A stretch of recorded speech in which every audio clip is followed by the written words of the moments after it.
नारायण सत्यनारायण नारायण नारायण सत्यनारायण नारायण नारायण राम नारायण नारायण नारायण राम नारायण नारायण नारायण कृष्ण नारायण नारायण नारायण कृष्ण नारायण नारायण नारायण श्रीमन नारायण नारायण नारायण श्रीमन नारायण नारायण नारायण भजमन नारायण नारायण नारायण भजमन नारायण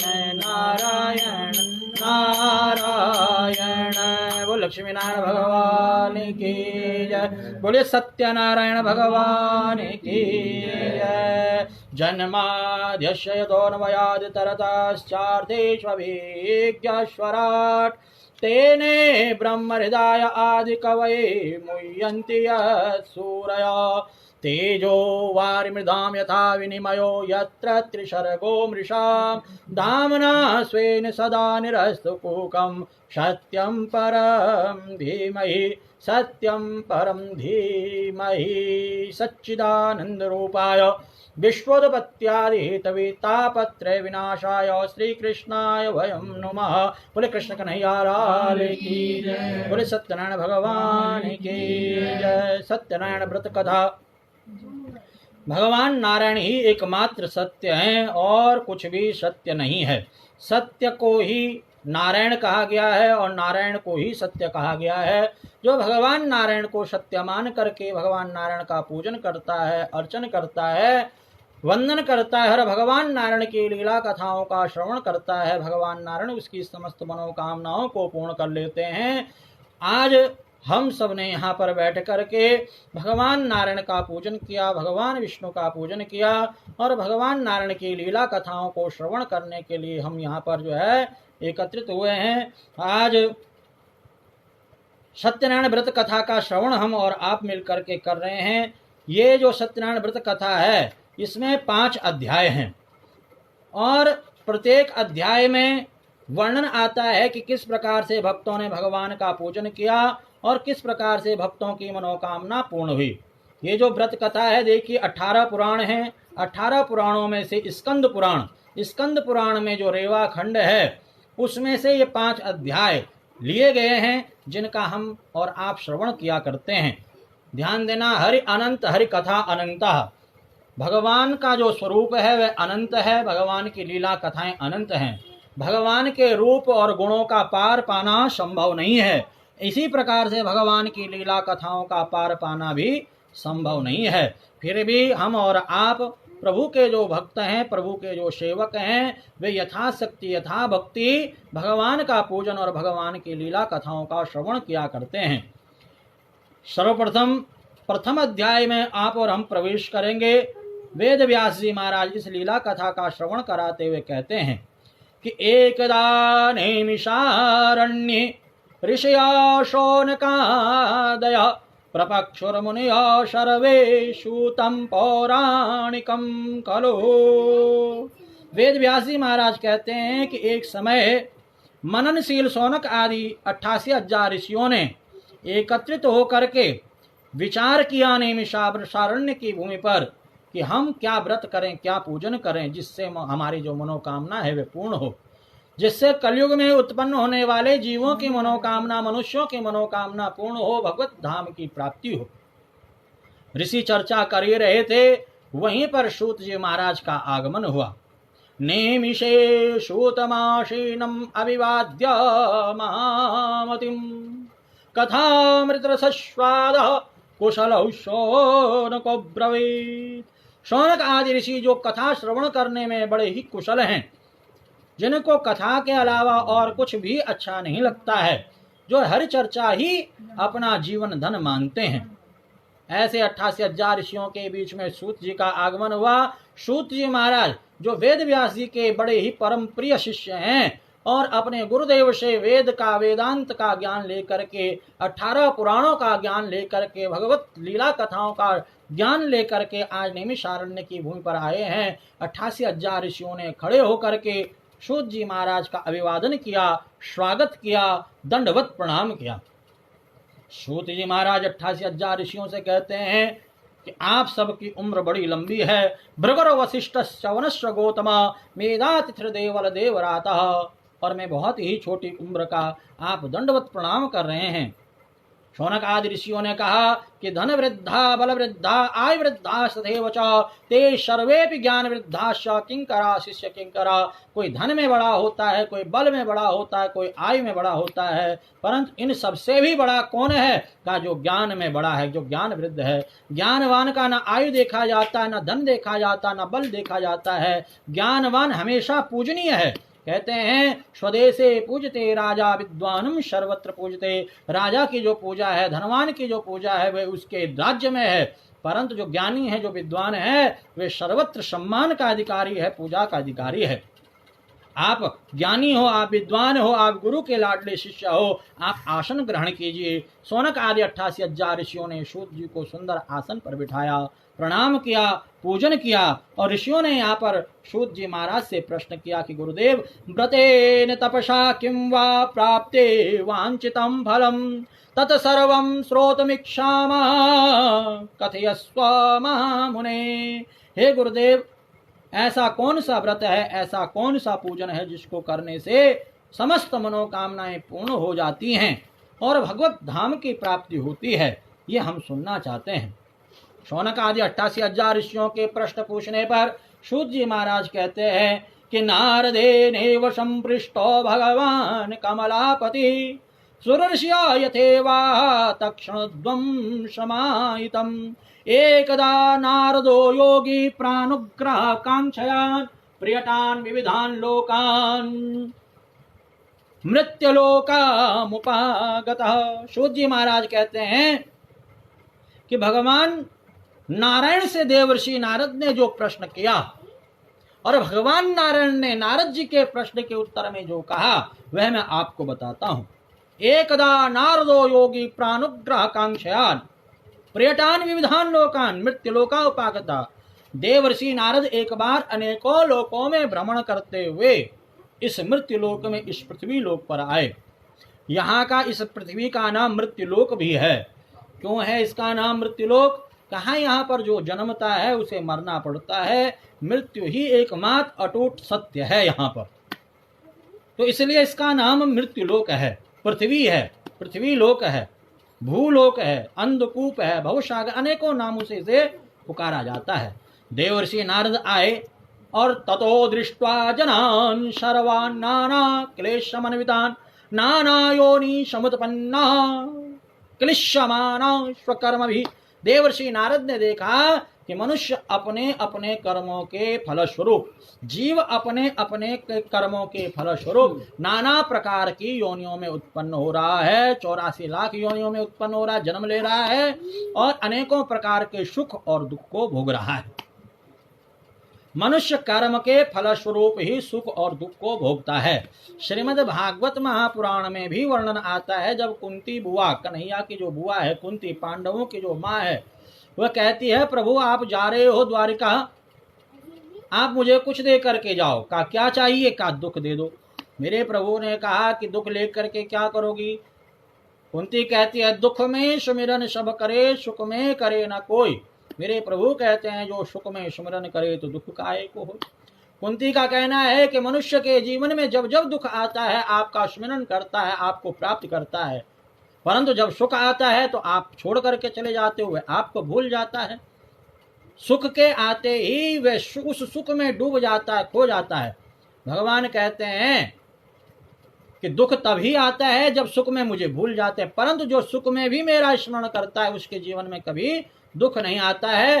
फिर भी सुख और दुख जीव अपने कर्मों के फल स्वरूप भोगता है। जिस प्रकार से आम का अगर पेड़ लगाएंगे तो फल खाएंगे, परंतु बबूल लगाएंगे तो कांटे मिलेंगे। इसी प्रकार से जीव अगर अच्छे कर्म करता है तो सुख भोगता है, और बुरे कर्म करता है तो दुख भोगता है। देवर्षि नारद देख रहे हैं कि मनुष्य पुण्य कर्म तो कम कर रहा है, परंतु पाप कर्म अधिक कर रहा है, जिस पाप के फल स्वरूप नाना प्रकार के नरक यातनाओं को भोग रहा है। नारद जी मन में विचार करते हुए भगवान के वैकुंठ लोक में पहुंच गए। तत्र नारायणं देवं शुक्ल वर्णं चतुर्भुजं शंख चक्र गदा पद्म वनमाला विभूषितम। वैकुंठ लोक में देखा भगवान नारायण से सैया पर लेटे हुए हैं, चार भुजाएं हैं और शंख चक्र गदा पद्म को धारण किए हुए हैं। शशंक चक्रम शकरीट कुंडलम सपेत वस्त्रम शिरसार्वेक्षणम शहार वक्षस्थल कौस्तुभश्रियम नमामि विष्णुम श्रीशाम चतुर्भुजम। भगवान नारायण को देख करके नारद जी ने भगवान की स्तुति की। नारद जी बोल रहे हैं, नारदो वाचः कि नमो वांग मनरातीता रूपायंताय शक्तये आदिमध्यांतहीनाय निर्गुणाय गुणात्मने सर्वेषाम् आदिभूताय भक्तानामार्तिनाशिने। श्रुत्वा स्तोत्रम ततो विष्णुर्नारदं प्रत्यभाषत। देवर्षि नारद ने भगवान की स्तुति करते हुए प्रार्थना की कि हे भगवान नारायण, आपके रूप का वर्णन, आपके गुणों का वर्णन, आपकी लीला कथाओं का वर्णन नहीं किया जा सकता है। भगवान शेषनाग सहस्त्रों मुखों से भी आपकी लीला कथा एवं आपके गुणों का वर्णन नहीं कर सकते हैं। प्रभु, आप समस्त शक्तियों को धारण करने वाले हैं।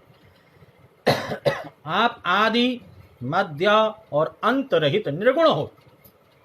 आप सृष्टि से पहले भी हो, आप सृष्टि के मध्य में भी हो, और सृष्टि के अंत में भी केवल एकमात्र आप ही रहते हो। आप सृजन करता हो, आप पालन करता हो, आप संहार करता हो, और तापत्रय विनाशाय। भक्त जब आपकी शरण में आते हैं तो आप उनके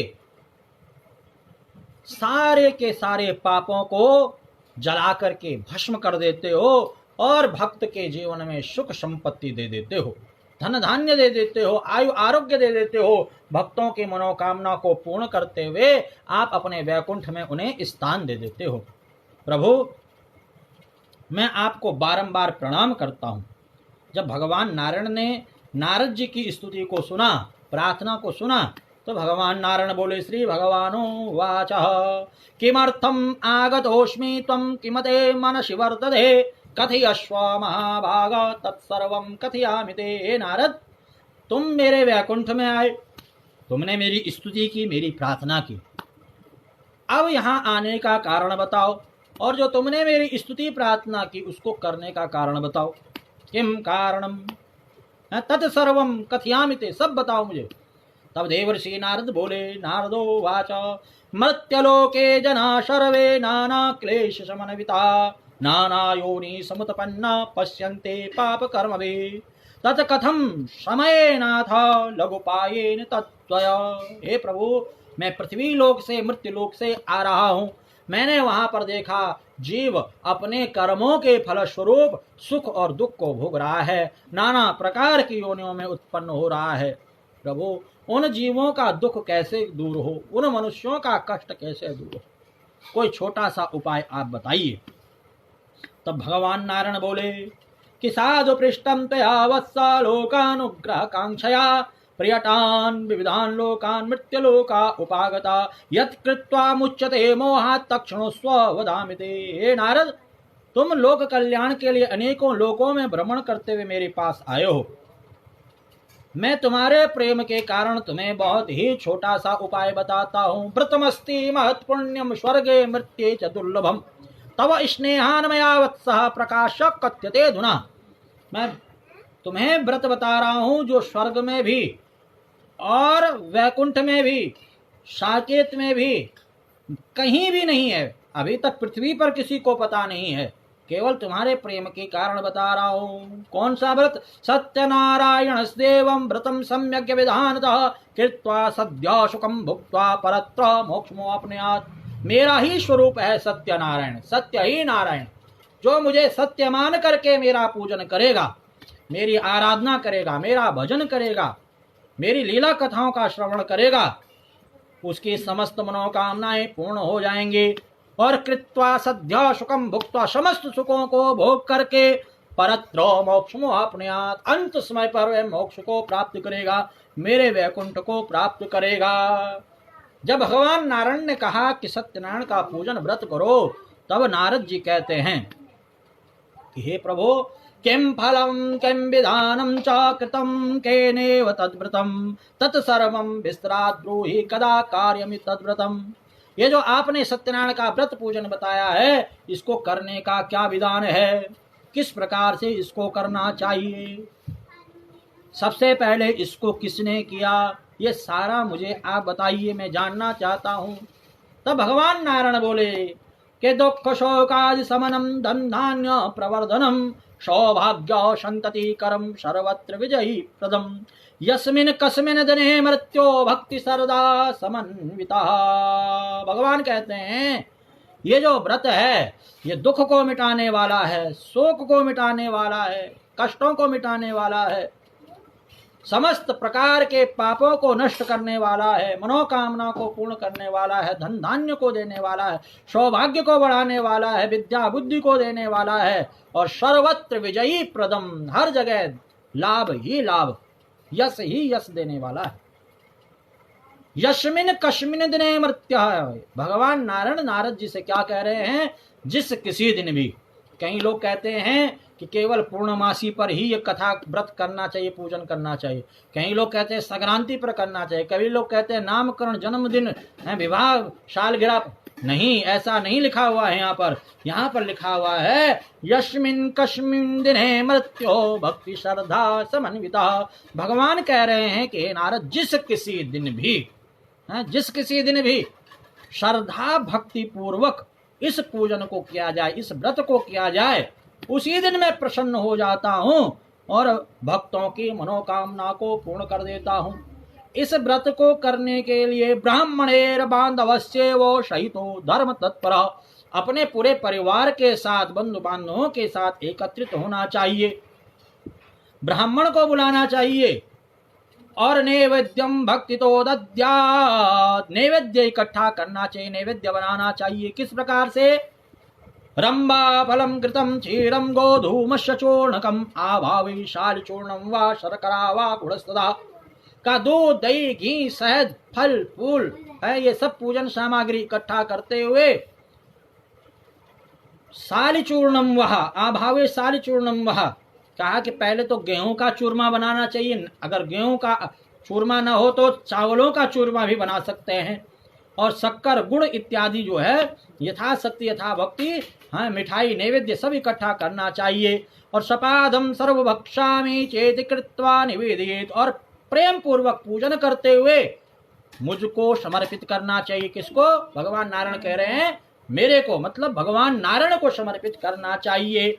और विप्राया दक्षिणाम दद्यात् श्रुत्वा जनैषः, भगवान की लीला कथाओं को श्रवण करते हुए, दान दक्षिणा देते हुए अपने अपने घरों को जाना चाहिए। और प्रसादम भक्षेत भक्त्या नृत्य गीतादिकम रचेत, और मेरा शरणों तक प्रसाद ग्रहण करना चाहिए, और नृत्य गीतादिकम रचेत, कीर्तन इत्यादि भी करना चाहिए।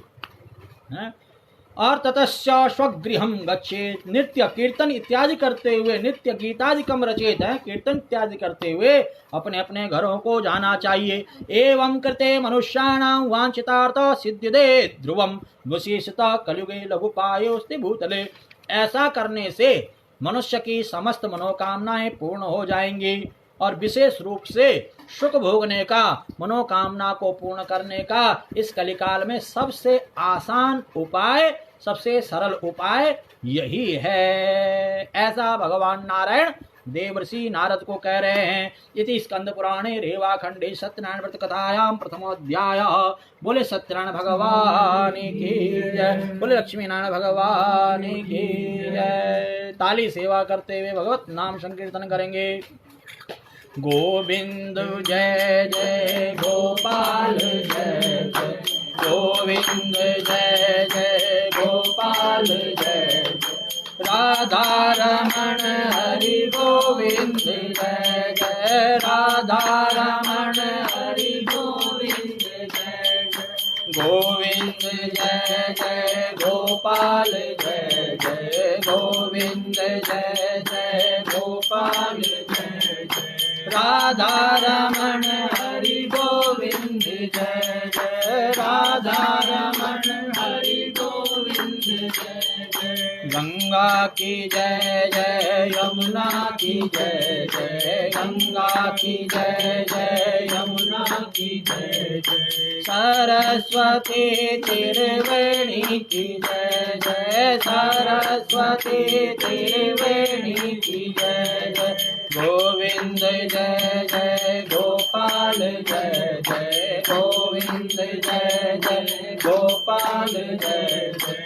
राधा रमण हरि गोविंद जय जय राधा रमण हरि गोविंद जय जय ब्रह्मा की जय जय विष्णु की जय जय ब्रह्मा की जय जय विष्णु की जय जय उमापति शिव शंकर की जय जय उमापति शिव शंकर की जय जय गोविंद जय जय गोपाल जय जय गोविंद जय जय गोपाल जय जय राधा रमण हरि गोविंद जय जय राधा रमण हरि गोविंद जय जय राधा की जय जय रुक्मणी की जय जय राधा की जय जय रुक्मणी की जय जय मोर मुकुट बंसी वाले की जय जय मोर मुकुट बंसी वाले की जय जय गोविंद जय जय गोपाल जय जय गोविंद जय जय गोपाल जय जय राधा रमण हरि गोविंद जय जय राधा रमण हरि गोविंद जय जय राधा रमण हरि गोविंद जय जय राधा रमण हरि गोविंद जय जय शांताकारं भुजगशयनं पद्मनाभं सुरेशं विश्वाधारं गगनसदृशं मेघवर्णं शुभांगं लक्ष्मीकान्तं कमलनयनं योगविद्यानिगम्यं वन्दे विष्णु भवभयहरं सर्वलोकैकनाथं। बोले सत्यनारायण भगवान की जय। दूसरे अध्याय में बड़ा ही सुंदर वर्णन है। सूतो वाचा, श्री सूत जी महाराज कहते हैं कि अतान्यत् संप्रवक्ष्यामि कृतं येन पुरा द्विज कस्यत् काशीपुरे रम्ये यासेत् विप्रोति निर्धनः श्रोत्रेभ्यां व्याकुलो भूत्वा नित्यं ब्राह्म्यः भूतले दुःखितं ब्राह्मणं दृष्ट्वा भगवान ब्राह्मणः प्रियः। सूत जी महाराज शौनक आदि 88,000 ऋषियों को नैमिषारण्य की भूमि पर इस कथा का श्रवण करा रहे हैं। सत्यनारायण व्रत कथा का श्रवण करा रहे हैं, जो कि स्कंद पुराण में है, जिसमें कि 5 अध्याय हैं। पहले अध्याय में भगवान नारायण ने बताया नारद जी को कि सत्यनारायण का व्रत करने से समस्त मनोकामनाएं पूर्ण हो जाती हैं। और इस दूसरे अध्याय में सूत जी महाराज जो कथा श्रवण करा रहे हैं, बता रहे हैं कि सबसे पहले इस व्रत को, इस पूजन को किसने किया। यहाँ पर कहते हैं कि नैमिषारण्य की जो पावन भूमि है, वहां पर एक गरीब ब्राह्मण रहा करते थे। जो ब्राह्मण भूख प्यास से व्याकुल होकर के भिक्षा मांगते थे, परंतु भिक्षा भी नहीं मिलती थी। कहते हैं जब समय खराब हो, वक्त खराब हो, तो पीने के लिए पानी भी नहीं मिलता है, खाने को भोजन नहीं मिलता है। और आज ब्राह्मण का समय खराब था, दरिद्रता ने पकड़ लिया, गरीबी ने पकड़ लिया और भूख प्यास से व्याकुल थे, कोई भिक्षा तक नहीं देता था। एक दिन ब्राह्मण को दुखी देख करके जो भक्तों को प्रेम करने वाले भगवान नारायण हैं, उनसे रहा नहीं गया और बूढ़ा ब्राह्मण का रूप धारण करके उस गरीब ब्राह्मण के पास आकर के पूछ लिया, किमर्थम भ्रमसे विप्र महिम नित्यम सुदुखितः। हे ब्राह्मण, तुम दुखी हो करके इस पृथ्वी पर क्यों घूमते रहते हो, क्या कारण है, मैं जानना चाहता हूं। तब वह गरीब ब्राह्मण बोला कि ब्राह्मणोति दरिद्रो हम भिक्षार्थम वे भ्रमे मही उपायम यदि जानासि कृपया कथय प्रभो। मैं बहुत गरीब ब्राह्मण हूँ, भिक्षा के लिए घूम रहा हूँ, भिक्षा तक नहीं मिल रही है। यदि आप गरीबी को मिटाने का कोई उपाय जानते हो तो कृपया करके आप मुझे बताइए। तब वृद्ध ब्राह्मण रूपी भगवान नारायण बोलते हैं कि सत्यनारायणो विष्णुर वांछितार्थ फलप्रद तस्य त्वं भोजनम विप्र कुरुष्व व्रतमुत्तमम्। यहाँ पर भगवान नारायण जो बूढ़ा ब्राह्मण बन करके आए हैं वे क्या कह रहे हैं इस गरीब ब्राह्मण से? तस्य त्वं पूजनम विप्र, तुम क्या पूजन करो? कहा भगवान नारायण का पूजन करो, जिनको सत्यनारायण कहते हैं। क्या करने को कहा? पूजन करने को कहा। जैसे हम लोगों ने इस कथा से पहले पूजन किया।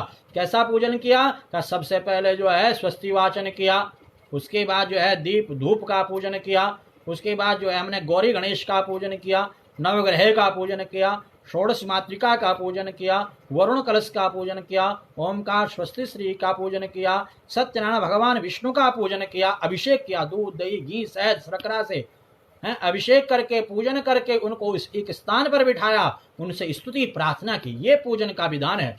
कई लोग कहते हैं कि हमने कथा तो सुनी पर हमें समझ नहीं आया कि इन लोगों ने क्या किया, जिनका वर्णन कथा में आता है। तो ध्यान देना, यहाँ पर क्या करने को कहा? तस्य त्वं पूजनम विप्रः कुरुष्व व्रतमुत, व्रत करते हुए। कौन सा व्रत? सत्य ही नारायण है। ये संकल्प व्रत कहते हैं संकल्प को।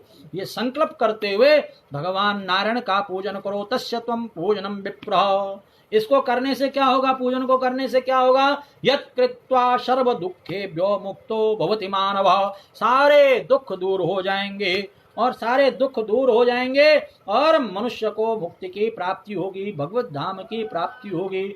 ऐसा व्रत और पूजन करने से अनेकों अनेकों भक्तों को लाभ मिला है। मैं आपको उदाहरण के लिए बताऊं, मैं लगभग 12-15 साल पहले की बात बताता हूं। एक परिवार था जो कि महाराज क्या करता था? चाय बेचा करता था और लगभग 21 पूर्णमासी का उन्होंने संकल्प लिया व्रत पूजन का और लगातार व्रत पूजन किया। मुझे सौभाग्य मिला करने का। और महाराज इस व्रत इस पूजन के प्रभाव से उनके घर में उनका जो बालक था हमेशा फर्स्ट डिवीजन से पास हुआ और महाराज जो है इंजीनियर बन गया और आज उनके सारे कष्ट सारे दुख दूर हो गए और महाराज जो है बड़ा सुंदर उनका कारोबार चल रहा है। ऐसे एक नहीं अनेकों उदाहरण है हमारे पास और ये उदाहरण इसलिए दिए जाते हैं ताकि हमें भी उस सत्यता का अनुभव हो और हम भी भगवान का पूजन करें। हाँ, यत् कृत्वा सर्व दुखेभ्यो, भगवान स्वयं कह रहे हैं कि ऐसा करने से पूजन करने से सारे दुख दूर हो जाएंगे।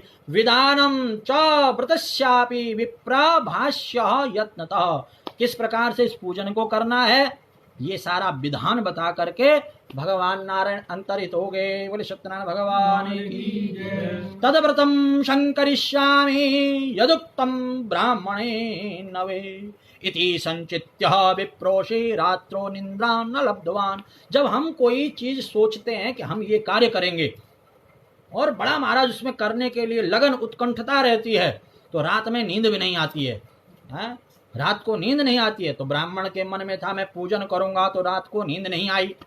जल्दी सवेरे उठा, नहा धो करके संकल्प किया कि आज भिक्षा में जो धन मुझे मिलेगा उसी धन से मैं भगवान का पूजन करूंगा और संकल्प करके भिक्षा के लिए चल पड़ा। और आज भगवत कृपा देखिए, भिक्षा में कई दिनों से कुछ नहीं मिल रहा था परंतु आज भिक्षा में बहुत सारा धन मिल गया। भगवान की सत्यता को जान करके, भगवान का अद्भुत चमत्कार अद्भुत लीला को जान करके ब्राह्मण ने भगवान को बारंबार धन्यवाद किया और महाराज जो है पूजन का सामान एकत्रित किया। फल फूल दूध दही घी शहद शर्करा है सब इकट्ठा किया। पूजन का सामान जो भी पूजन में सामग्री लगती है और घर आया और अपने परिवार को साथ में बिठा करके भगवान का पूजन करना प्रारंभ कर दिया। और यदि संचित्य विप्रोषो रात्रो निंदाम न लब्धवान, और देखिए जो संकल्प किया था रात में नहीं सोया था कि पूजन करूंगा और इसी की कृपा हुई, धन भी मिल गया पूजन भी किया और तस्मिन् दिने विप्रम प्रचुरम द्रव्यमाप्नुयात्, बहुत सारा धन मिल गया और भगवान का पूजन किया। और इस पूजन के प्रभाव से क्या हुआ कि सर्व पापो विनुर्मुक्तो दुर्लभम मोक्षमाप्नुयात्। और व्रतस्या यदा विप्र पृथिव्याम संकरिष्यति का, इस पूजन के प्रभाव से सभी दुखों से मुक्त होकर के वे ब्राह्मण धन धान्य से परिपूर्ण होकर के अंत में मोक्ष को प्राप्त हो गया। तब यहां पर प्रश्न किया शौनक आदि 88,000 ऋषियों ने सूत जी महाराज से कि इन ब्राह्मण देवता से सुन करके जान करके इस पूजन को और आगे किसने किया, ये हम जानना चाहते हैं। तब सूत जी महाराज कहते हैं, शृणुध्वं मुनयो सर्वे व्रतम येन कृतं भुवि एकदाशो द्विजवरो यथा विभव विस्तरे बन्धुभिः स्वजनैः सार्धं व्रतं कर्तुं समुद्यतः तस्मिन् तरे काले काष्ठ क्रेता समागतः। एक दिन वह पंडित जी, वह ब्राह्मण देवता अपने धन संपदा से परिपूर्ण होकर के अपने परिवार के साथ पूजन कर रहे थे। उसी समय एक लकड़ी बेचने वाला काष्ठ क्रेता समागता, लकड़ी बेचने वाला लकड़हारा वहां पर आया और वही काष्टम च संस्थाप्य विप्रस्य गृहमाययो, लकड़ी का बोझा घर के बाहर रख करके ब्राह्मण के घर में चले गया। पूजन देखा और पूजन को देख करके चरणामृत प्रसाद ग्रहण करके पूछा कि आप ये क्या कर रहे हो, इसको करने से क्या होता है। तब वह ब्राह्मण बोले कि सत्यनारायणस्देवं व्रतं सर्वेप्सित फलम तस्य प्रसादेन सर्वं धन धान्यादिकं महत्। अरे लकड़हारे, जो कुछ भी तुम मेरे पास देख रहे हो इसी पूजन के प्रभाव से है। पहले मेरे पास कुछ भी नहीं था, परंतु जब से मैंने ये पूजन करना प्रारंभ किया तब से मेरे पास सब कुछ आ गया है। मैं ब्राह्मणों में सर्वश्रेष्ठ ब्राह्मण बन गया हूँ। हर जगह मेरी जो है जय जयकार होने लग गई है। ये इसी पूजन का प्रभाव है। लकड़हारे ने कहा मैं भी इस पूजन को करूंगा और पूजन का विधान जान करके लकड़ी का बोझा सर पर रखा। कहा मेरे लकड़ी बेचने से जो धन मुझे मिलेगा उसी से मैं पूजन सामग्री एकत्रित करूंगा और उसी से पूजन प्रारंभ करूंगा। और भगवान ने इसकी मनोकामना को पूर्ण कर दिया। लकड़ी का बोझा रख करके ऐसे नगर में चले गया जहाँ धनी लोग रहा करते थे और एक बूढ़ी धनवान माई रहा करती थी वहां उस नगर में, जिसके न बेटा न बेटी न नाती न पोता, कोई नहीं, अकेली रहती थी, धन की कमी नहीं थी और बुढ़ापा बहुत ज्यादा था, लकड़ियां लेने जंगल नहीं जा सकती थी। अब महाराज भूखी थी कई दिनों से, तो लकड़हारे को देखा, बड़ी खुश हुई और महाराज बहुत सारा पैसा दे करके वो लकड़ियां उस बूढ़ी माई ने खरीद ली। लकड़हारा बड़ा प्रसन्न हुआ, आज तो मेरी लकड़ियां दुगने मूल्य में, तिगुने मूल्य में, चौगुने मूल्य में बिक गई। भगवान का अद्भुत चमत्कार जान करके उसने उसी धन से पूजन सामग्री एकत्रित कर दी। फल फूल दूध दही घी शहद शर्करा सारा सामान एकत्रित कर दिया और अपने घर आया और पंडित जी को बुलाया, बंधु बांधवों को बुलाया और भगवान का सुंदर पूजन किया। और पूजन के बाद भगवान की लीला कथाओं को श्रवण किया। और महाराज इस पूजन के प्रभाव से धीरे धीरे धीरे धीरे वो धनवान हो गया और बड़ा भारी जो है लकड़ी का कारोबारी व्यापारी बन गया और इस लोक में सुख भोग करके अंत में भगवान के लोक को चले गया। यह लोके सुखम भुक्त्वा चान्ते सत्यपुरम ययो इति स्कंद पुराणे रेवाखंडे सत्यनारायण व्रत कथायाम द्वितीयोऽध्याय। बोले सत्यनारायण भगवान की जय, बोले लक्ष्मी नारायण भगवान की जय।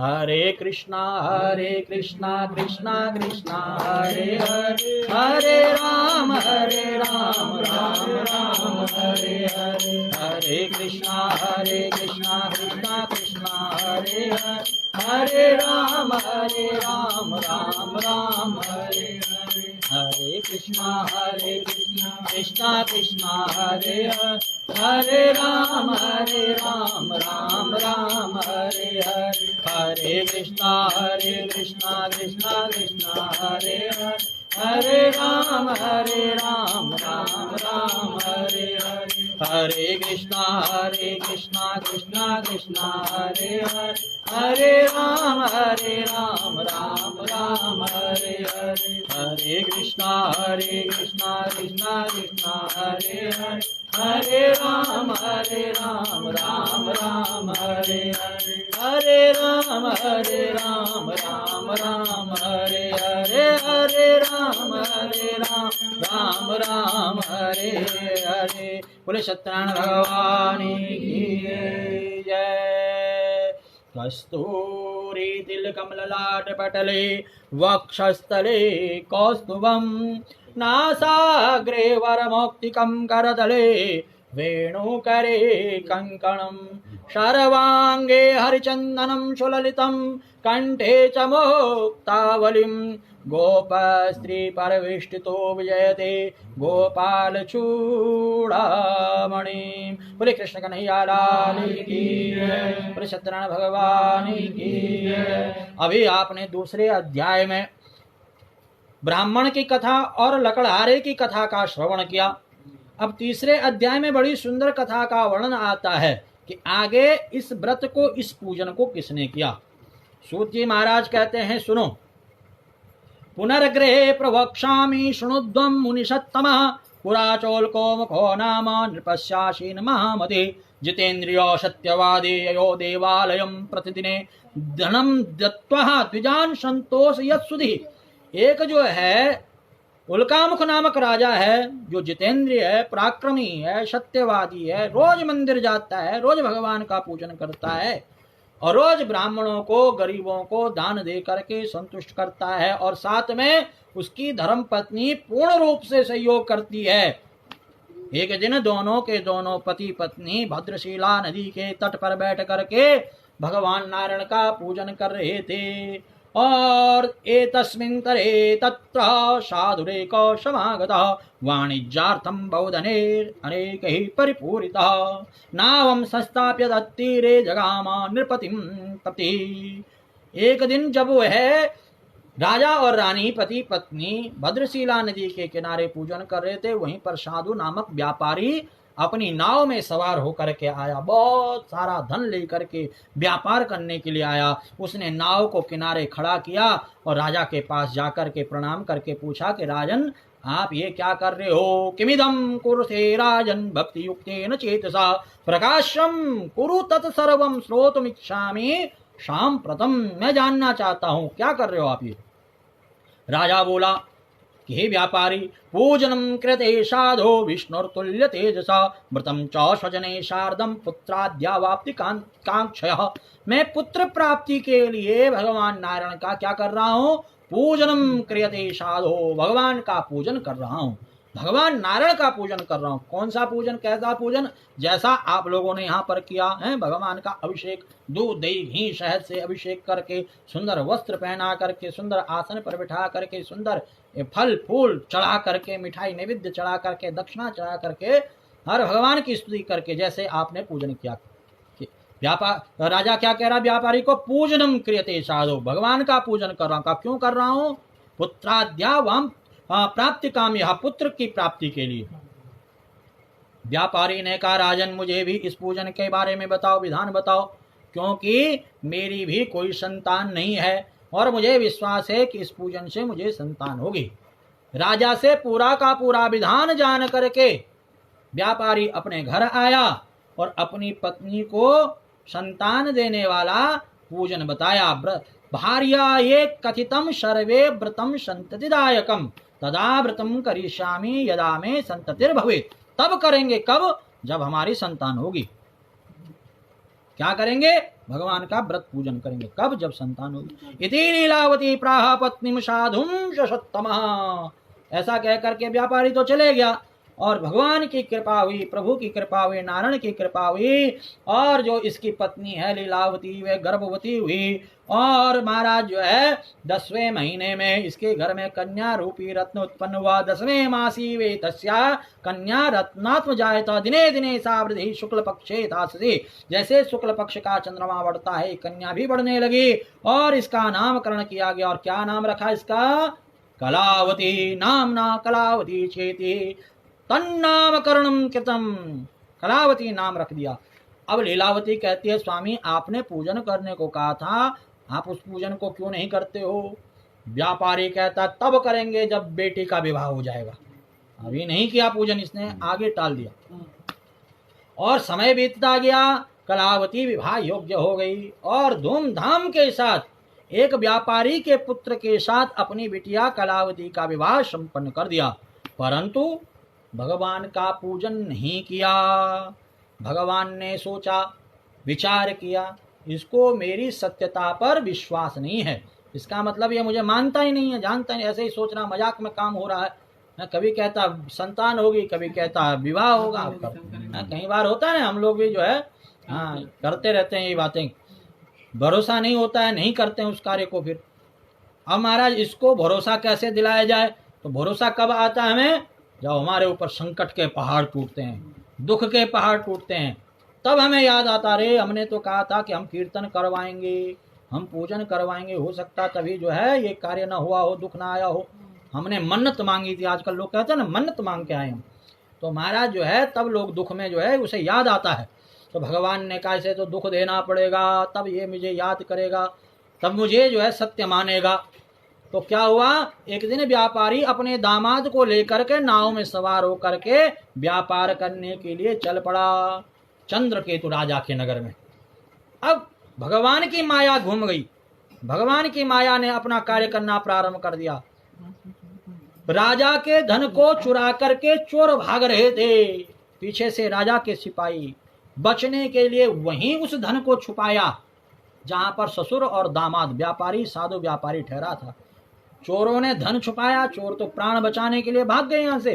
राजा के सिपाही पीछा करते हुए आए और यहाँ तलाशी लिया, धन मिल गया। उन दोनों को ही चोर जान करके राजा के सामने लिया बांध करके। राजा ने इनकी बात नहीं सुनी, जितना भी इनके पास धन था सारा का सारा धन राजकोष में जमा कर दिया। इनको बड़े भारी जेल खाने में, कारागृह में, काल कोठरी में बंद कर दिया। घर में लीलावती कलावती, शरीर में रोग बीमारियां उत्पन्न होगी, जो धन था बीमारियों में लग गया। अब महाराज बड़े परेशान। कलावती कन्या एक दिन एक ब्राह्मण के घर पर, एक भक्त के घर पर गई, भगवान का पूजन देखा, विधि विधान से भगवान का पूजन चल रहा था। पूजन हुआ, प्रसाद खाया, चरणामृत खाया, घर के लिए भी चरणामृत प्रसाद ले गई। जब घर पहुंची तो माँ ने पूछा, बेटी तू इतनी देर तक कहाँ थी, क्या तेरे मन में है, तू क्या सोच रही है, क्या सोच रही है? तो यहाँ पर कलावती कहती है, माँ मैं एक ब्राह्मण के घर पर, एक भक्त के घर पर थी और वहां पर मैंने मनोकामना को पूर्ण करने वाला पूजन देखा। तुरंत लीलावती को ध्यान आया कि मेरे पति ने बार बार पूजन करने को कहा, नहीं किया, इसीलिए संकट आया है, दुख आया। तुरंत बेटी को कहा कि बेटी हम भी भगवान का पूजन करेंगे, और यथाशक्ति यथा भक्ति ब्राह्मण को बुला करके भगवान का पूजन करना प्रारंभ किया और विधान जाना और प्रतिदिन पूजन करने का संकल्प किया।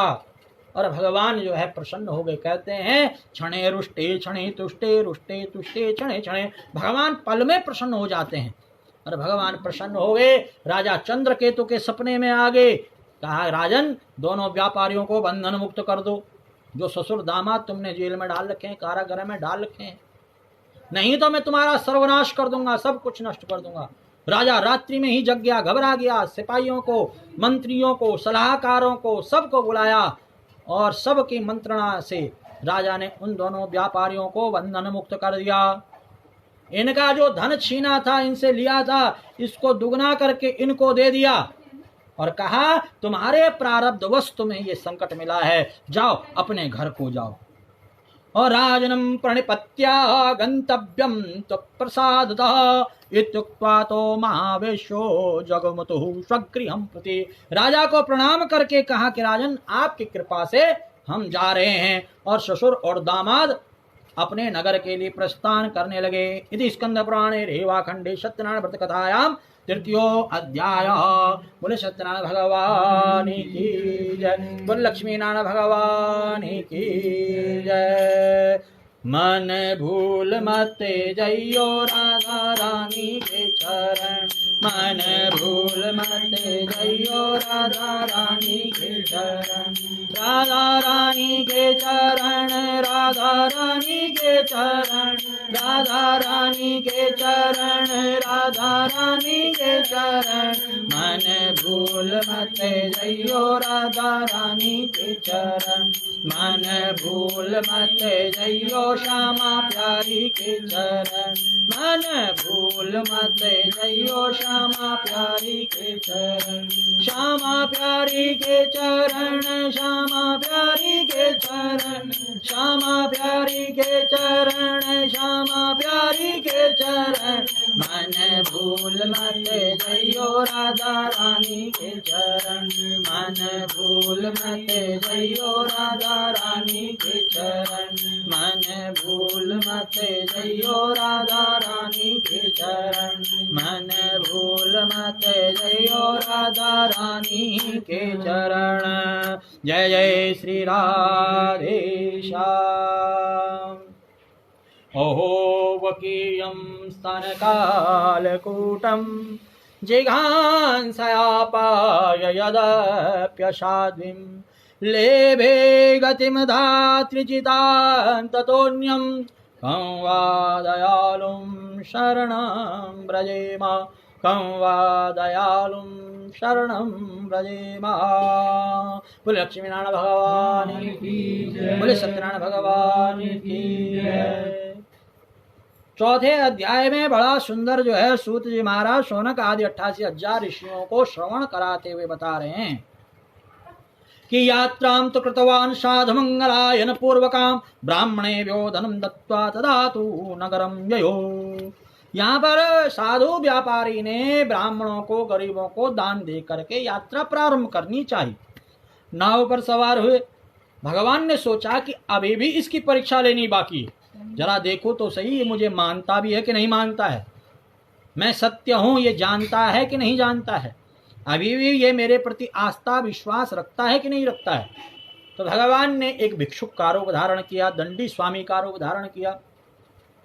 सुंदर भगवा वस्त्र पहन करके हाथ में एक दंड लेकर के दंडी स्वामी बन करके भिक्षुक बन करके कहा, भिक्षाम देहि राजन, हे व्यापारी तुम्हारी नाव में क्या रखा हुआ है, मुझे भिक्षा दो। हंसते हुए मजाक उड़ाते हुए उस व्यापारी ने कहा, कैसे पूछ रहे हो, मेरी नाव में तो घास फूस है। भगवान ने कहा, ऐसा ही हो। जब हमसे कोई भिक्षा लेने के लिए आता है, दान लेने के लिए आता है, किसी आश उम्मीद से आता है और हम कहते हैं, होते हुए भी कहते हैं कि हमारे पास नहीं है, तो भगवान कहते हैं इसको देने का कोई फायदा ही नहीं है। इतना सब कुछ दिया और फिर भी कह रहा है नहीं, तो इसका मतलब इसे देने का कोई लाभ नहीं। इसीलिए भगवान कहते हैं अब तुझे कुछ नहीं दूंगा, जो होता है वे भी ले लेते हैं। परंतु हमारे पास है और हम उसका दान पुण्य कर रहे हैं, सदुपयोग कर रहे हैं, उस धन का पूजा पाठ यज्ञ अनुष्ठान करें तो भगवान और ज्यादा देता है। कहता है इसे और देना है, यही धन का सदुपयोग कर रहा है, यही मेरा नाम प्रचार कर रहा है, यही मेरा पूजा पाठ भक्ति कर रहा है, तब भगवान और ज्यादा देते हैं। और नहीं है और हम सामने वाले का अपमान न करते हुए कहें कि जब प्रभु कृपा होगी तब हम अवश्य देंगे, तब भी प्रभु की कृपा होती है और प्रभु अवश्य देते हैं। अगर है तो दो, नहीं है तो हाथ जोड़ करके क्षमा मांग लो। न जाने नारायण किस रूप में हमारे सामने आ जाएं। भगवान नारायण भिक्षुक बन करके दंडी स्वामी बन करके आ गए और कहा कि भिक्षा दे दो। इसने क्या कह दिया, मेरे नाव में तो घास फूस है, मेरे पे तो कुछ है ही नहीं। भगवान ने तथास्तु कह दिया और जाकर के एक पेड़ के नीचे बैठ गए। अब नाव जल में जो है उठ करके चलने लग गई। पहले तो डूब करके चल रही थी क्योंकि भारी थी, हीरे जवाहरात भरे थे। अब वो घास फूस बन गया तो अपने आप ऊपर आ गई। तो महाराज जो है जैसे बक्सा खोला, देखा तो घास फूस, तो बेहोश हो गया व्यापारी। और जब होश आया तो दामाद ने कहा कि रो क्यों रहे हो ससुर जी, वो बाबा जी के पास चलो, हैं वे सब कुछ करने में समर्थ हैं। दोनों ससुर दामाद भिक्षुक के पास आए, बाबा जी के पास आए, बार बार क्षमा याचना की, क्षमा करो क्षमा करो क्षमा करो, गलती हो गई, जानबूझ करके नहीं, न जाने क्या हो गया। भगवान ने कहा तुम मेरी पूजा से भटके हुए हो, तो मुझे सत्य नहीं मानते हो, बार बार पूजन करने को कहते और करते नहीं हो, इसलिए तुम्हारे जीवन में ये दुखों का पहाड़ टूटा है। यदि तुम मेरे को सत्य मान करके मेरे पूजन का संकल्प लो तो तुम्हारे सारे कष्ट दूर हो जाएंगे। यह कह करके भगवान अंतरित हो गए। बोले सत्यनारायण भगवान की जय। क्षमस्व चापराधम मे तदुक्तम तस्य सन्निधो एवं पुनः पुनर्नत्वा महाशोक कुलो भवे। बार बार प्रणाम किया और प्रणाम करके भगवान का यहाँ पर इसने पूजन किया।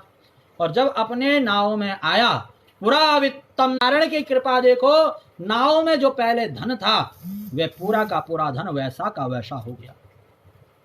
घास फूस की जगह हीरे जवाहरात बन गए। और महाराज जो है भगवान की जय जयकार करके नाव को चला करके अपने गांव के किनारे पहुंच गए। अपने दामाद से कहा कि तुम नाव में रहो, धन की रक्षा करो। दूतों को, सेवकों को कहा कि मेरे घर जाओ, जाकर के को हम आए हैं। सेवक जब गए, लीलावती कलावती भगवान का पूजन कर रही थी। कहा कि नगर के किनारे बहुत सारे धन को लेकर के साधु व्यापारी दामाद के साथ आए हैं, आप स्वागत के लिए चलिए। लीलावती ने बेटी से कहा, बेटी पूजन करके आओ, मैं जा रही हूं तुम्हारे पति पिता को लेने के लिए। और कलावती भी जल्दी जल्दी पूजन करके प्रसाद को छोड़ करके अपने पति और पिता को लेने के लिए चल पड़ी। भगवान ने प्रसाद की महिमा को बढ़ाने के लिए यहाँ पर लीला की। क्या लीला की? नाव में इसका पति था, इसका पति नाव सहित जो है जल में डूब गया। क्या हो गया? हाँ, कलावती का जो पति था नाव सहित जो है जल में डूब गया। अब महाराज यहाँ पर सब के सब, पूरे के पूरे गांव वाले हैं, माता पिता सब रो रहे हैं, कलावती भी रो रही है। साधु व्यापारी ने भगवान से बार बार क्षमा मांगी, हे प्रभु क्षमा करो, हे प्रभु क्षमा करो। सत्यव्रतम सत्य परमं त्रिसत्यम सत्यस्य योनिं निहितिं च सत्ये सत्यस्य मृत सत्य नेत्रम सत्यात्मकं त्वां शरणं प्रपन्नः। प्रभु आप सत्य हो, आपकी लीला सत्य है, आपकी कथा सत्य है, आपका नाम सत्य है, आपका स्वरूप सत्य है। प्रभु मैं आपकी पूजा से भटका हुआ हूँ, इसलिए दुख पे दुख मेरे ऊपर आ रहा है। प्रभु अब क्या गलती हो गई, क्या अपराध हो गया, उस अपराध को क्षमा करो। वहीं पर आकाशवाणी हो गई, अरे व्यापारी, तुम्हारी बिटिया मेरे प्रसाद को छोड़ करके आई है। यदि घर जाए और घर जा करके मेरे प्रसाद को खा करके आए तो इसको इसका पति मिल जाएगा, तुमको तुम्हारा धन मिल जाएगा। गृहं गत्वा प्रसादं च भुक्त्वा शायाति चेत् पुनः लब्ध भर्ती सुतः साधो भविष्यति न संशय। इसमें कोई संशय नहीं है। जैसे आकाशवाणी सुनी, दौड़ी दौड़ी कलावती घर आई और भगवान का चरणामृत प्रसाद ग्रहण किया। वापिस लौट करके आए तो देखा नाव अपने आप जल से ऊपर उठ करके आ रही है। नाव जल में ऊपर आकर के स्थापित हो गई और व्यापारी का दामाद, कलावती का जो पति है, नाव से नीचे उतरा। धन धान्य को पा करके, अपने दामाद को पा करके व्यापारी बड़ा प्रसन्न हुआ, भगवान की जय जयकार की। पूरा का पूरा गांव इस चमत्कार को देख करके धन्य हो गया। सबने मिल करके उस गंगा जी के तट पर भगवान का पूजन विधि विधान से किया। सभी गांव वालों ने संकल्प किया कि रोज तो हम नहीं कर सकते हैं, परंतु पूर्णमासी और संक्रांति पर अवश्य इस पूजन को करेंगे। तब से ये पूर्णमासी संक्रांति की परंपरा चली है। और पहले अध्याय में लिखा हुआ यस्मिन् कस्मिन् दिने मृत्यु, जिस किसी दिन भी कर सकते हो करो, हैं। परंतु ये धन के अभाव में, व्यवस्था के अभाव में इन लोगों ने पूर्णमासी संक्रांति पर पूजन करने का संकल्प किया। और इहलोके सुखं भुक्त्वा चान्ते सत्यपुरं यो अवैष्णवान् अप्राप्य गुणत्रय विवर्जितः। जो भगवान के भक्त नहीं हैं, उनके लिए नहीं मिलने योग्य जो भगवान का वैकुंठ लोक है, ऐसे भगवान के भक्त जो कि रोज पूर्णमासी संक्रांति पर पूजन किए, भगवान के लोक को प्राप्त हो गए, वैकुंठ लोक को प्राप्त हो गए। इति स्कंद पुराणे रेवा खंडे सत्यनारायण व्रत कथायां चतुर्थ अध्याय। बोले सत्यनारायण भगवान की जय, बोले लक्ष्मी नारायण भगवान की जय। हमारो धन राधा श्री राधा श्री राधा, हमारो धन राधा श्री राधा श्री राधा, परम धन राधा श्री राधा श्री राधा, परम धन राधा श्री राधा श्री राधा। जीवन धन राधा राधा राधा जीवन धन राधा राधा राधा राधा राधा रसिक धन राधा राधा राधा राधा राधा रसिक धन राधा राधा राधा राधा राधा हमारो धन राधा श्री राधा श्री राधा हमारो धन राधा श्री राधा श्री राधा परम धन राधा श्री राधा श्री राधा परम धन राधा श्री राधा श्री राधा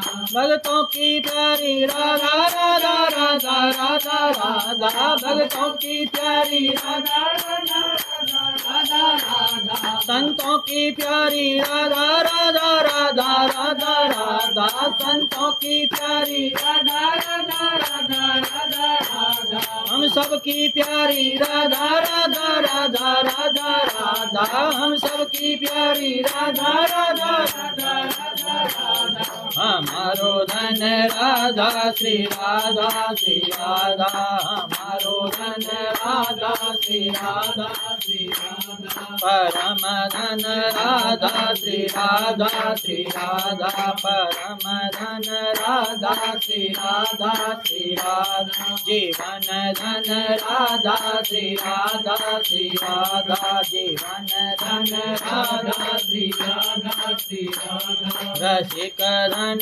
राधा श्री राधा श्री राधा रसिक धन राधा श्री राधा श्री राधा जय जय श्री राधे श्याम बोले सत्यनारायण भगवान की जय बोले लक्ष्मीनारायण भगवान की जय कृष्णाय वासुदेवाय हरे परमात्मने प्रणत क्लेशनाशाय गोविंदाय नमो नमः पंचम अध्याय कितने अध्याय हैं इसमें 5 अध्याय हैं और 5वें अध्याय में बड़ा ही सुंदर वर्णन किया गया है सूतो वाच श्री सूत जी महाराज प्रसाद त्यागने से कौन दुखी हुआ आगे ये भी बताया है केवल प्रसाद छोड़ने से एक को ही नहीं दुख मिला औरों को भी दुख मिला है किसको मिला अथानित प्रवक्ष्यामि शृणुध्वं मुनिषत्तमा आसीत् तुंगध्वजो राजा प्रजापालन तत्परः प्रसादम सत्यदेवस्य त्यक्त्वा दुःखमवाप्नुयात्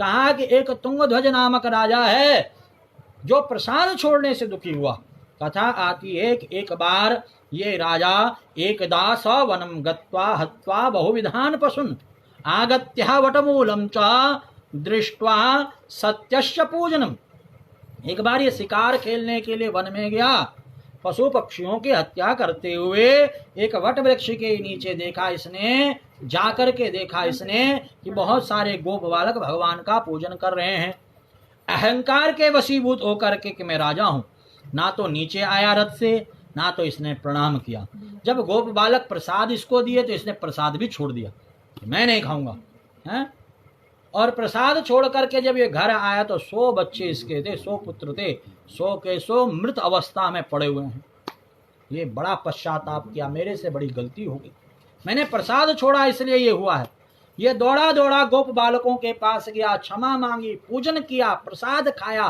बार बार क्षमा मांग करके जब अपने राजमहल में आया तो सारे के सारे बच्चे खेल कूद रहे हैं जैसे कुछ हुआ ही नहीं अद्भुत चमत्कार जब इस तुंगध्वज इस महाराज जो है तुंगध्वज नामक राजा ने देखा है तो इसने संकल्प कर दिया मैं तो रोज भगवान का पूजन करूंगा अब इसने प्रतिदिन भगवान का पूजन किया और इस लोक में सुख भोग करके अंत में भगवान के लोक को प्राप्त हुआ इह लोके सुखम भुक्त्वा चांते सत्यपुरम ययो इस प्रकार से कभी भी हो हमें भगवान का प्रसाद नहीं छोड़ना चाहिए और प्रसाद प्रयास करें कि सबको प्राप्त हो सबको मिले हैं प्रसाद एक तिनका भी बड़ा ही महत्वपूर्ण होता है प्रसाद कभी भी पेट भरने के लिए नहीं होता है पेट भरने के लिए क्या होता है भोजन होता है और प्रसाद क्या होता है आत्म कल्याण के लिए होता है आत्म शुद्धि के लिए होता है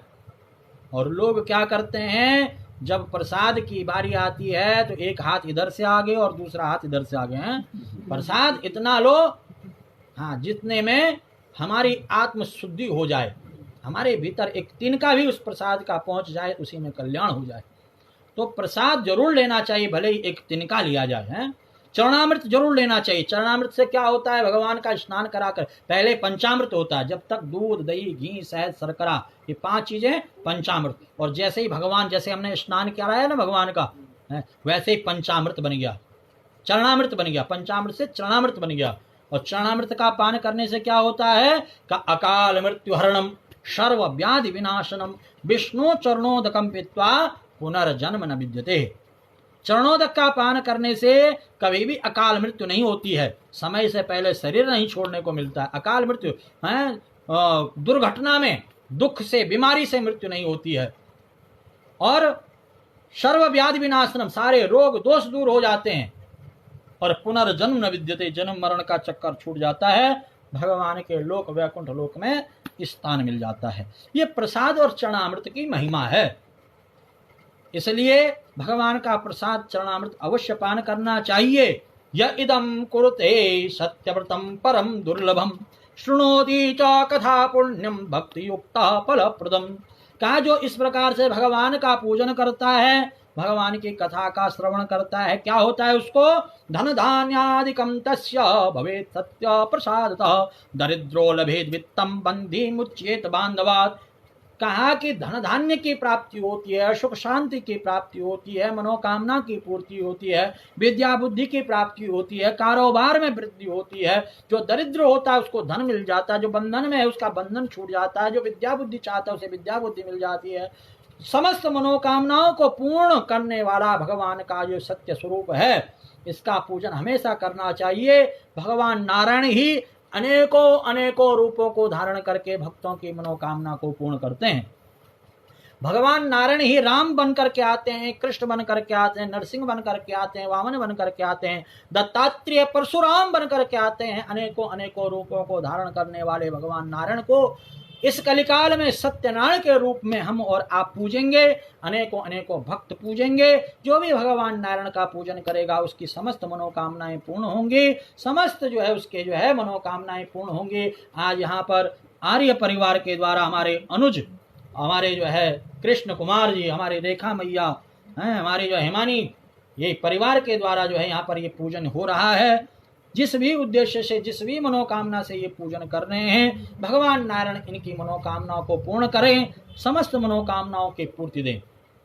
ध्यान देना, जिन जिन ने इस व्रत को किया उनका जो है ये जन्म तो सफल हुआ, अगला जन्म भी सफल हुआ है। जैसे सतानंद नामक जो ब्राह्मण था, अगले जन्म में सुदामा नामक ब्राह्मण हुए, भगवान श्री कृष्ण की मित्रता को प्राप्त करके भगवान के वैकुंठ लोक को प्राप्त। लकड़ी बेचने वाला लकड़हारा भील गुहराज हुआ, रामचंद्र जी की सेवा करके मोक्ष को प्राप्त हुआ।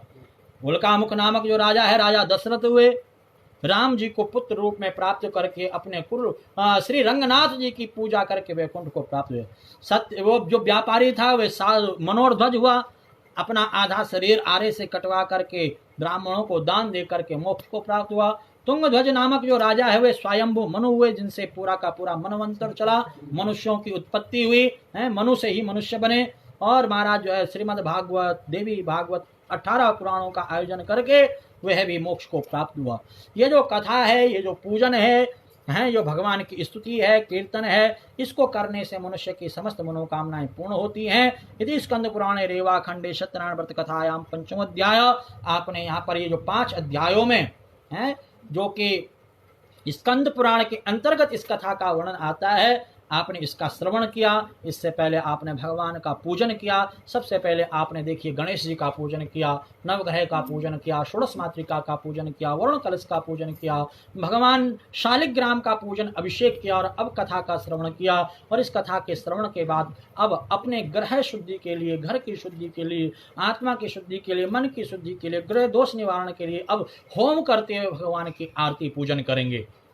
भगवान से प्रार्थना करता हूँ आप सभी जिन जिन भक्तों ने इस कथा का श्रवण किया, आप सबकी मनोकामना भगवान पूर्ण करें।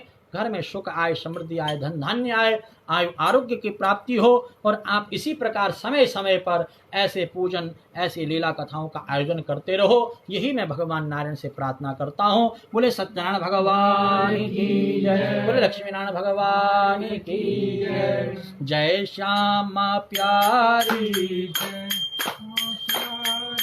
जय श्यामा प्यारी कुंज बिहारी, जय जय श्री हरिदास दुलारी। जय श्यामा प्यारी कुंज बिहारी, जय जय श्री हरिदास दुलारी। जय श्यामा प्यारी कुंज बिहारी, जय जय श्री हरिदास दुलारी। श्यामा प्यारी कुंज बिहारी, जय श्री हरिदास दुलारी। श्यामा प्यारी कुंज बिहारी, जय श्री हरिदास दुलारी। श्यामा प्यारी कुंज बिहारी, जय श्री हरिदास दुलारी। श्यामा प्यारी की कुंज बिहारी की, जय जय श्री हरिदास दुलारी की। श्यामा प्यारी की कुंज बिहारी की, जय जय श्री हरिदास दुलारी की। जय श्यामा प्यारी कुंज बिहारी, जय जय श्री हरिदास दुलारी। श्री श्यामा प्यारी कुंज बिहारी, जय जय श्री हरिदास दुलारी। श्री श्यामा प्यारी कुंज बिहारी, जय जय श्री हरिदास दुलारी।